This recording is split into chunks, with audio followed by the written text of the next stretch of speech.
ನಾನು ಮೂಡುಗೆರೆ ಜೇನು ಸೊಸೈಟಿಯ ಬಾಗಿಲುಗಳನ್ನು ತಳ್ಳಿ ಒಳಗೆ ಪ್ರವೇಶಿಸಿದಾಗ ಮಲೆನಾಡಿನಲ್ಲಿ ಮಳೆಗಾಲ ಆರಂಭವಾಗಿ ಆಗಲೇ ಅನೇಕ ತಿಂಗಳುಗಳು ಕಳೆದಿದ್ವು. ಊರೆಲ್ಲ ಕೆಸರು ಕೊಚ್ಚೆ ಆವರಿಸಿತ್ತು. ಬೆರಳು ಸಂದಿಗಳಲ್ಲೆಲ್ಲ ಕೆಸರು ಹುಣ್ಣು, ಮೂಗಿನಲ್ಲಿ ಇಳಿಯುವ ನೆಗಡಿ, ಒದ್ದೆಯಾದ ಪ್ಯಾಂಟು. ಇವುಗಳೊಡನೆ ನಾನು ಒಳನುಗ್ಗಿದೆ. ಹೊರಗಿನ ಬೋರ್ಡಿನಲ್ಲಿ ಬರೆದಿದ್ದ ಜೇನು ಪೋಷಕರ ಸಹಕಾರಿ ಸಂಘ ಎಂಬ ಬರಹದಲ್ಲಿ ಶ ಇರಬೇಕೋ ಶ ಇರಬೇಕೋ ಎಂದು ಯೋಚಿಸುತ್ತಾ ತಲೆ ಎತ್ತಿದಾಗ ವರಾಂಡದ ಒಳಗೆ ಒಂದು ದೊಡ್ಡ ಕೋಣೆಯು, ಪಕ್ಕದಲ್ಲಿ ಒಂದು ಸಣ್ಣ ಕೋಣೆಯು ಕಂಡಿತು. ದೊಡ್ಡ ಹಾಲಿನಲ್ಲಿ ಒಂದು ತಕ್ಕಡಿ ನೇತು ಬಿದ್ದಿತ್ತು. ಒಳಗೆ ಕಾಣುತ್ತಿದ್ದ ಸಣ್ಣ ಕೋಣೆಯೇ ಆಫೀಸ್ ಇರಬೇಕೆಂದು ಯೋಚಿಸಿ ದೊಡ್ಡ ಹಾಲಿನಲ್ಲಿ ಯಾರೂ ಕಾಣದಿದ್ದರಿಂದ ಆಫೀಸಿನತ್ತ ಸಾಗಿದೆ. ತಂದೆಯವರಿಗೆ ಕೊಂಚ ಜೇನುತುಪ್ಪ ಬೇಕೆಂದು, ಮೈಸೂರಿನಲ್ಲಿ ಜೇನು ತುಂಬಾ ದುಬಾರಿಯಾದುದರಿಂದ ಮೂಡುಗೆರೆಯಲ್ಲೇನಾದರೂ ಸುಲಭ ದರದಲ್ಲಿ ಸಿಗುತ್ತದೆಯೋ ನೋಡು ಎಂದು ಬರೆದಿದ್ದರು. ಯಾರೋ ಆಯುರ್ವೇದ ಪಂಡಿತರು ದಿನ 1 ಚಮಚೆ ಜೇನನ್ನು ನೀರಿನಲ್ಲಿ ಕದಡಿ ಬೆಳಿಗ್ಗೆ ಕುಡಿಯಿರಿ ಎಂದು ಅವರಿಗೆ ತಿಳಿಸಿದ್ದಾರಂತೆ. ಆದ್ದರಿಂದ ತಿಂಗಳಿಗೆ ಅವರಿಗೆ ಅರ್ಧ ಬಾಟಲು ಜೇನು ಬೇಕಾಗುತ್ತಿದ್ದಿತು.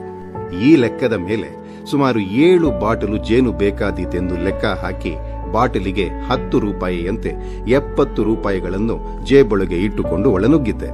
ಆಫೀಸಿನೊಳಗೆ ಇಣುಕಿದಾಗ 2 ಯುವಕರು ಏನನ್ನೋ ಬರೆಯುತ್ತಾ ಕುಳಿತಿದ್ದರು. ನಾನು ಇಣುಕಿದಾಗ ಒಬ್ಬ ಯುವಕ ತಲೆ ಎತ್ತಿ ನನ್ನನ್ನು ನೋಡಿ ಏನೋ ಎನ್ನುವಂತೆ ನನ್ನ ಮುಖ ನೋಡಿದ. ನಾನು ಜೇನುತುಪ್ಪ ಎಂದು ಮಾತನ್ನು ಆರಂಭಿಸುತ್ತಿದ್ದಂತೆಯೇ ಆತ, ಜೇನು ಈಗ ತಗೊಳ್ಳೋದಿಲ್ಲ, ಇನ್ನೊಂದೆರಡು ತಿಂಗಳು ಅದನ್ನು ಕೊಳ್ಳೋದನ್ನು ನಿಲ್ಲಿಸ್ಬಿಟ್ಟಿದ್ದೀವಿ ಎಂದು ಒಂದೇ ಉಸಿರಿಗೆ ಹೇಳಿದ. ಅವನ ಮಾತಿನಿಂದ ಇನ್ನೊಬ್ಬಾತ ಬರೆಯುತ್ತಾ ಕುಳಿತಿದ್ದವನು ತಲೆ ಎತ್ತಿ ನೋಡಿದ. ಆತ ನನ್ನನ್ನು ಗುರುತಿಸಿದ ಅಂತ ಕಾಣುತ್ತೆ.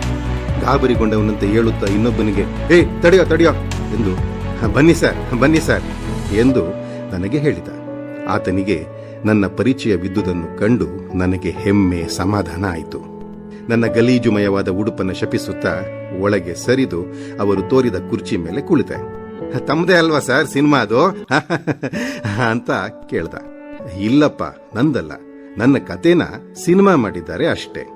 ಮೊದಲು ಮಾತಾಡಿದವನು ಈ ವೇಳೆಗೆ ತನ್ನ ಅಚಾತುರ್ಯಕ್ಕೆ ಬೇಸರಿಸಿ, ನಮಸ್ಕಾರ ಸರ್, ಗೊತ್ತಾಗ್ಲಿಲ್ಲ, ಯಾರೋ ಜೇನು ಕೊಡೋದಕ್ಕೆ ಬಂದವರು ಅಂತ ತಿಳಿದೆ ಅಂದ. ಜೇನು ಕೊಡೋದಕ್ಕಲ್ಲಪ್ಪ, ಜೇನು ಕೊಳ್ಳೋದಕ್ಕೆ ಬಂದಿದ್ದೀನಿ. 7 ಬಾಟ್ಲಿ ಜೇನು ಬೇಕಿತ್ತು. ಬಾಟ್ಲಿ ಇಲ್ವಲ್ಲ ಸರ್, ಏನಾದರೂ ತಂದಿದ್ದೀರಾ, ಹಾಕೊಡ್ತೀವಿ ಅಂದ ಒಬ್ಬಾತ. ಅಷ್ಟರಲ್ಲಿ ನನ್ನನ್ನು ಮೊದಲು ಗುರುತು ಹಿಡಿದಾತ, ನೋಡಿ ಸರ್, ಇವರು ಮಂದಣ್ಣ ಅಂತ, ಭೀಮನ್ ಕೆಲಸ ಕಲಿತಾ ಇದ್ದಾರೆ. ನನ್ನ ಹೆಸರು ಲಕ್ಷ್ಮಣ ಅಂತ, ಹೊಸದಾಗಿ ಕೆಲಸಕ್ಕೆ ಸೇರ್ಕೊಂಡಿದ್ದೀನಿ ಎಂದು ಪರಿಚಯ ಮಾಡಿಕೊಂಡ. ಮಂದಣ್ಣ ಎದ್ದು ನಮಸ್ಕಾರ ಮಾಡಿ ಕುಳಿತ. ಅವನ ಮುಖದಲ್ಲಿ ನಾನಾರೆಂದು ಗೊತ್ತಾಗಲಿಲ್ಲವೆಂಬುದು ಸುವ್ಯಕ್ತವಾಗುತ್ತಿದ್ದಿತು. ಲಕ್ಷ್ಮಣ ಆತನ ಕಡೆ ತಿರುಗಿ, ಲೋ ಮಂದ, ಇವರು ಯಾರು ಅಂತ ಗೊತ್ತಲ್ಲ ಎಂದ. ಮಂದಣ್ಣ ಚೆನ್ನಾಗಿ ಗೊತ್ತಿದೆ ಎಂಬಂತೆ ತಲೆಯಾಡಿಸಿ ನನ್ನ ಮರ್ಯಾದೆ ಉಳಿಸಿದ. ನಾನು ಇಬ್ಬರ ಕಡೆಗೂ ನೋಡಿ ನಕ್ಕೆ. ಬಾಟ್ಲಿ ಆದ್ರೆ 1 ಬಾಟ್ಲಿ ತುಪ್ಪಕ್ಕೆ 10 ರೂಪಾಯಿ ಆಗುತ್ತೆ ಸರ್, ಮಡಕೆ ತುಪ್ಪ ಆದ್ರೆ ಹೆಚ್ಚು ಕಡಿಮೆ ಹಾಕೊಡೋಣ ಸರ್ ಎಂದು ಮಂದಣ್ಣ ಹೇಳ್ದ. ನನಗೆ ಬಾಟ್ಲಿಯದಾದರೇನು ಮಡಕೆದಾದರೇನು 2 ತುಪ್ಪ ತಾನೇ ಅನ್ಸಿ ಕೇಳಿದೆ. ಅದಕ್ಕೆ ಮಂದಣ್ಣ, ಬಾಟ್ಲಿದಾದ್ರೆ ಮಿಷಿನ್ ಅಲ್ಲಿ ತೆಗೆದಿರ್ತೀವಿ ಸರ್, ಮಡಿಕೆದು ಕೈಯಲ್ಲಿ ಹಿಂಡಿ ತೆಗೆದಿರ್ತೀವಿ. ಮಡಿಕೆ ತುಪ್ಪ ನೋಡೋಕೆ ಕೊಂಚ ಮಂಕಾಗಿರ್ತದೆ, ಅನುಭವಸ್ಥರು ಕೈಯಲ್ಲಿ ಹಿಡಿದು ನೋಡಿದ್ರೆ ತುಪ್ಪದ ಹೊಳಪಿನಲ್ಲಿ ಮಡಿಕೆ ತುಪ್ಪಕ್ಕೂ ಬಾಟ್ಲಿ ತುಪ್ಪಕ್ಕೂ ವ್ಯತ್ಯಾಸ ಗೊತ್ತಾಗ್ತದೆ. ಮಂದಣ್ಣ ಚಿಕ್ಕ ಲೆಕ್ಚರ್ ಕೊಟ್ಟ. ಹೊಸದಾಗಿ ಕೆಲಸ ಕಲಿಯುತ್ತಿದ್ದಾನೆಂದು ಅವನ ಮಾತಿನಲ್ಲೇ ತೋರ್ಪಡಿಸಿಕೊಳ್ಳುತ್ತಿದ್ದ. ಪರೀಕ್ಷೆಯಲ್ಲಿ ಪಾಠ ಒಪ್ಪಿಸುವನಂತೆ ಮಾತಾಡುತ್ತಿದ್ದ. ನನಗೆ ಜೇನುತುಪ್ಪದ ಹೊಳಪು ಕಟ್ಟಿಕೊಂಡು ಏನಾಗಬೇಕಿತ್ತು? ನಮ್ಮ ತಂದೆ ಏನು ಅದನ್ನು ಪತ್ತೆ ಮಾಡುವಷ್ಟು ತಜ್ಞರು ಆಗಿರಲಿಲ್ಲ. ನಾನು ಮಡಿಕೆ ತುಪ್ಪನೇ ಕೊಡಿ ಅಂತ ಹೇಳಿದೆ. ಆದರೆ ಮಡಿಕೆ ತುಪ್ಪವನ್ನ ಯಾವ ಲೆಕ್ಕದಲ್ಲಿ ಕೊಡ್ತಾರೆ ಗೊತ್ತಾಗಲಿಲ್ಲ. ಮಡಿಕೆಯಲ್ಲೇ ತುಂಬಿಕೊಡ್ತಾರೇನೋ ಅಂತ ಯೋಚಿಸಿದೆ. ಲಕ್ಷ್ಮಣ, ಎಷ್ಟು ಬೇಕು ಅಂದ. ನಾನು 70 ರೂಪಾಯಿ ತಂದಿದ್ದೀನಿ, ಅಷ್ಟಕ್ಕೆ ಎಷ್ಟು ಬರುತ್ತೋ ಕೊಡಿ ಅಂದೆ. ತಕ್ಷಣ ಅವರಿಬ್ಬರ ಮುಖ ಚೆಹರೆ ಬದಲಾಗಿ ಗಾಬರಿಯೊಡನೆ, ಅಷ್ಟೊಂದು ಯಾಕೆ ಸರ್ ಅಂದ್ರು. ನಾನು, ಎಷ್ಟು ಬರುತ್ತ್ರಿ ಹಾಗಾದ್ರೆ ಅಂದೆ. ಲಕ್ಷ್ಮಣ, ನೋಡಿ ಸರ್, ಇನ್ನು 8 ರೂಪಾಯಿ ಹೆಚ್ಚು ಕೊಡಿ, 78 ರೂಪಾಯಿಗೆ 1 ಟಿನ್ ಬರುತ್ತೆ ಅಂದ. ಯಾವ ಟಿನ್ನು ನೋಡೋಣ ಅಂದೆ ನಾನು. ದೊಡ್ಡ ಹಾಲಿನ ಒಂದು ಭಾಗದಲ್ಲಿ 100 ಸೀಮೆ ಎಣ್ಣೆ ಟಿನ್ಗಳನ್ನು ಒಂದರ ಮೇಲೊಂದರಂತೆ ಎತ್ತರವಾಗಿ ಪೇರಿಸಿದ್ದರು. ನಾನು ಒಳ ಬರುವಾಗಲೇ ಸೀಮೆ ಎಣ್ಣೆ ಗಡಂಗಿನಂತೆ ಕಾಣುತ್ತಿದ್ದ ಆ ಜಾಗವನ್ನು ನೋಡಿದ್ದೆ. ಆದರೆ ಅದರ ತುಂಬೆಲ್ಲ ನಾನು ಯಾವುದನ್ನು ಅಮೋಘ ಎಂದು ತಿಳಿದಿದ್ದೆನೋ ಆ ಜೇನನ್ನು ತುಂಬಿದ್ದಾರೆಂದು ತಿಳಿದಿರಲಿಲ್ಲ. ಜೊತೆಗೆ ಕೇವಲ 7 ಬಾಟಲು ಜೇನನ್ನು ಕೊಳ್ಳಲು ಹೋದ ನನಗೆ ಅವರು ಕೊಡಲಿರುವ ದೊಡ್ಡ ಟಿನ್ ಜೇನುತುಪ್ಪ ನೋಡಿ ಆಶ್ಚರ್ಯ ಆಯಿತು. ಖಂಡಿತವಾಗಿಯೂ ಯಾವುದೋ ಕಲಬೆರಕೆ ಮಾಲನ್ನು ನನಗೆ ಟೋಪಿ ಹಾಕಲು ಈ ಘಾಟಿಗಳು ಯತ್ನಿಸುತ್ತಿದ್ದಾರೆಂದು ಸಂದೇಹ ಬಂತು. ಆದರೆ ಯಾವುದನ್ನು ಕಲಬೆರಕೆ ಮಾಡಿಯಾರು? ಬೋನಿ ಬೆಲ್ಲ, ಸಕ್ಕರೆ ಪಾಕ, ಒಳ್ಳೆಣ್ಣೆ ಯಾವುದೂ ಇದಕ್ಕಿಂತ ಅಗ್ಗವಾಗಿ ಟಿನ್ಗೆ 78ಕ್ಕಿಂತ ಕಡಿಮೆ ಇರಲಾರದು. ಅಲ್ರಿ, ನೀವು ಹೇಳೋದು ಆ ಸೀಮೆ ಎಣ್ಣೆ ಟಿನ್ಗಳೇನ್ರಿ? ಅಯ್ಯಯ್ಯೋ, ಸೀಮೆ ಎಣ್ಣೆ ಅಲ್ಲ ಸರ್, ಪ್ಯೂರ್ ಹನಿ. ಮಂದಣ್ಣ ಉದ್ಗರಿಸಿದ. ಏನಾದ್ರೂ ಮೋಸ ಗೀಸ? ಅಯ್ಯಯ್ಯೋ, ಇದು ಸೊಸೈಟಿ ಸರ್. ಮೋಸ ಗೀಸ ಕಲಬೆರಕೆ ದಗಲ್ಬಾಜಿ ವ್ಯವಹಾರ ಮಾಡಿದ್ರೆ ಕೋಳ ಹಾಕ್ತಾರೆ ಕೈಗೆ. ಹಂಗಲ್ಲಪ್ಪ, ನಿಮ್ಗೆ ಯಾರಾದ್ರೂ ಮೋಸ ಮಾಡಿ ಚೇಚೆ ನಮಗೆ ಮೋಸನ ಮಾಡ್ಲಿ ನೋಡೋಣ. ಅದಲ್ದೆ ರೈತರು ಯಾಕೆ ಮೋಸ ಮಾಡ್ತಾರೆ ಸರ್? ಈವರೆಗೂ ಅಂತವ್ರನ್ನ ನಾನು ನೋಡ್ಲಿಲ್ಲ. ಏನಾರು ವ್ಯಾಪಾರಗಾರರು ಅಂತ ಹಲ್ಕಾ ಕೆಲಸ ಮಾಡಬಹುದೇ ವಿನಾ ಅಂದ ಲಕ್ಷ್ಮಣ. ಹಾಗಿದ್ರೆ ನೀವು ಹೇಳೋದು ಆ ಸೀಮೆ ಎಣ್ಣೆ ಟಿನ್ ತುಂಬಾ ಜೇನುತುಪ್ಪಕ್ಕೆ 78 ರೂಪಾಯಿ. ಸರಿಯಾಗಿ ಖಾತರಿ ಮಾಡಿಕೊಳ್ಳಲು ನಾನು ಇನ್ನೊಮ್ಮೆ ಕೇಳಿದೆ. ಇಬ್ಬರು ಹ್ಞೂ ಮತ್ತೆ ಅಂದ್ರು. ಹಾಗೂ ನನಗೆ ನಂಬಿಕೆ ಬರಲಿಲ್ಲ. ಅಲ್ರಿ, ಅದು ಹೇಗೆ ಈ ಬೆಲೆಗೆ ಕೊಡೋದಕ್ಕೆ ಸಾಧ್ಯ ಅಂತ ಕೇಳಿದೆ.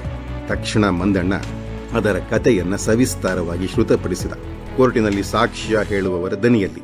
ಅವನ ಹೇಳಿಕೆಯಿಂದ ನನಗೆ ತಿಳಿದುದು ಇಷ್ಟು. ಈ ವರ್ಷ ಮಲೆನಾಡಿನಲ್ಲಿ ಗುರುಗಿ ಎಂಬ ಒಂದು ಜಾತಿಯ ದಟ್ಟವಾಗಿರುವ ಹಳು ಹೂವಾಗಿದೆಯಂತೆ. 8 ವರ್ಷಗಳಿಗೆ ಒಮ್ಮೆ ಹೂವಾಗುವ ಈ ಸಸ್ಯ ಹೂ ಬಿಟ್ಟ ವರುಷ ಮಲೆನಾಡಿನಲ್ಲಿ ಊಹಾತೀತ ಪ್ರಮಾಣದಲ್ಲಿ ಜೇನು ಉತ್ಪಾದನೆಯಾಗುತ್ತದಂತೆ.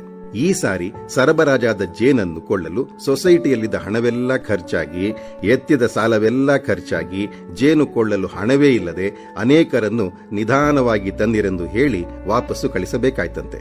ಜೊತೆಗೆ ಅದನ್ನು ಇಡಲು ಸಹ ಜಾಗ ಇಲ್ಲದೆ ಸೀಮೆ ಎಣ್ಣೆ ಟಿನ್ನುಗಳಲ್ಲಿ ತುಂಬಿ ಈ ರೀತಿ ಲಾಟು ಬಿಸಾಕಿದ್ದೇವೆ ಎಂದು ಹೇಳಿದ. ನಾನು ಕೇವಲ 70 ರೂಪಾಯಿ ತಂದಿದ್ದೇನೆ, ಮಿಕ್ಕಿದ 8 ರೂಪಾಯಿಗಳನ್ನ ನಾಳೆ ಕೊಡ್ತೀನಿ. ಈಗ ಒಂದು ಟಿನ್ ಕೊಡಿ ಎಂದೆ. ನನಗೂ ಈ ಅಗ್ಗದ ಜೇನನ್ನು ಸಾಕಷ್ಟು ಒಯ್ಯೋಣ ಎನಿಸಿತು. ಮಂದಣ್ಣ ಚಂಗನೆ ನೆಗೆದು ಹಾರಿ, ತಡಿರಿ ಸರ್, ನಾನು ನಿಮಗೆ ಹೈ ಕ್ಲಾಸ್ ಜೇನು ಗುತ್ತಿ ಕಡೆದನ್ನ ಕೊಡ್ತೀನಿ ಎಂದು ಅತ್ಯುತ್ಸಾಹದಿಂದ ಮುನ್ನುಗ್ಗಿದ. ಸಿನಿಮಾ ರಂಗಕ್ಕೂ ನನಗೂ ಏನೋ ಸಂಬಂಧವಿರುವುದನ್ನ ತಿಳಿದ ಅವನ ಕಲ್ಪನೆ ಏನೇನನ್ನು ನನ್ನ ಬಗ್ಗೆ ಊಹಿಸಿತೆಂದು ತೋರುತ್ತದೆ. ಬಹುಶಃ ಆ ನಟರು, ಆ ನಟಿಯರು, ಅವರ ಎದೆ ನಡು ನಿತಂಬಗಳ ಸುತ್ತಳತೆ, ಅವರ ಡ್ಯಾನ್ಸು, ಅವರ ಹಾಡು, ಫೈಟಿಂಗು, ಓಹ್, ಯಾವುದೋ ಕಿನ್ನರ ಲೋಕದ ಮಾನವನಂತೆ ಕಂಡಿರಬಹುದು ನಾನು. ಆ ಟಿನ್ಗಳ ಬೆಟ್ಟವನ್ನ ಒಂದೊಂದೇ ಕಾಲಿಟ್ಟು ಹತ್ತತೊಡಗಿದ ಮಂದಣ್ಣ. ಗುತ್ತಿಯ ಕಡೆಯ ಜೇನಿನ ಟಿನ್ ಅನ್ನು ಅಲ್ಲೆಲ್ಲೋ ಮೇಲಿಟ್ಟಿದ್ದನೆಂದು ತೋರುತ್ತದೆ. ಅದಕ್ಕಾಗಿ, ಲೇ ಹುಷಾರ್ ಕಣೋ ಮಂದಣ್ಣ ಅಂತ ಕೂಗ್ದ ಲಕ್ಷ್ಮಣ. ಲಕ್ಷ್ಮಣಣ್ಣ, ನೀ ಸ್ವಲ್ಪ ಸುಮ್ನಿರ್ತೀಯಾ? ಮೇಲಿಟ್ಟೋನ್ ಯಾರೋ, ನೀನೋ ನಾನೋ ಎಂದು ಮಂದಣ್ಣ ಗೆಳೆಯನ ಎಚ್ಚರಿಕೆಯನ್ನು ಅಲಕ್ಷಿಸಿದ. ಮಂದಣ್ಣ ಮೇಲೆ ತಲುಪಿ ಹುಡುಕಾಡಿ ಯಾವುದೋ ಒಂದು ಟಿನ್ನಿನ ಜುಟ್ಟು ಹಿಡಿದು ಎಳೆದೊಡನೆಯೇ ಆ ಸೀಮೆ ಎಣ್ಣೆ ಟಿನ್ನುಗಳ ದಿಣ್ಣೆಯ ಒಂದು ಪಾರ್ಶ್ವ ಅಲ್ಲಾಡತೊಡಗಿತು. ಮಂದಣ್ಣನ ಕಣ್ಣುಗಳಲ್ಲಿ ಗಾಬರಿ ಕಂಡಿತು. ಅವನು ಜಾಗರೂಕತೆ ವಹಿಸುವುದರೊಳಗೆ ದಡಬಡ ಗಡಬಡ ಎಂದು ಹಿಮಪಾತದಂತೆ ಒಂದು ಪಾರ್ಶ್ವದ ಟಿನ್ನುಗಳು ಕುಸಿಯತೊಡಗಿದುವು. ಮಂದಣ್ಣ ಕ್ಷಣ ಮಾತ್ರದಲ್ಲಿ ಟಿನ್ ಹಿಡಿದುಕೊಂಡು ಜಾರಿ ನೆಲಕ್ಕೆ ಬಿದ್ದ. ನಾನು ಗಾಬರಿಯಿಂದ ಉರುಳುತ್ತಿರುವ ಟಿನ್ಗಳನ್ನು ಆತು ಹಿಡಿಯಲು ಹೋದೆ.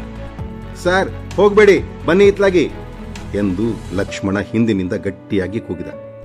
ಏನು ಪರವಾಗಿಲ್ಲ, ಎಲ್ಲ ಡಬ್ಬಿಗೂ ಬೆಸಗೆ ಹಾಕಿದೀವಿ, ಎತ್ತಿಡ್ತೀವಿ.